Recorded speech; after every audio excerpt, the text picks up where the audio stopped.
अस्सलाम वालेकुम अम्मी जी, मैं पूरी कोशिश करूंगी कि इस घर को अपना घर बना लूं। वालेकुम सलाम। देखते हैं तुम घर को कैसे संभालती। आयशा, ये चाय इतनी हल्की क्यों है? हमारे घर में ऐसी चाय नहीं बनती। माफ कीजिए अम्मी जी, मैं अभी ठीक कर देती हूँ।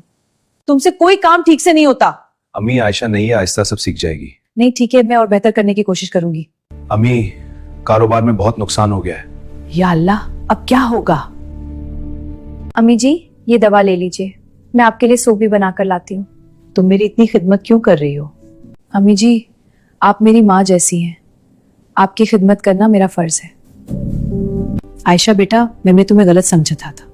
तुम वाकई इस घर की टी हुई हो। देखा अम्मी, आयशा दिल की बहुत अच्छी है। आज मुझे समझ आया, असल खुशी पैसे में नहीं बल्कि मोहब्बत और रिश्तों में है। सब्र, एहतराम और मोहब्बत, यही वो चीजें हैं जो घर को जन्नत बना देती हैं।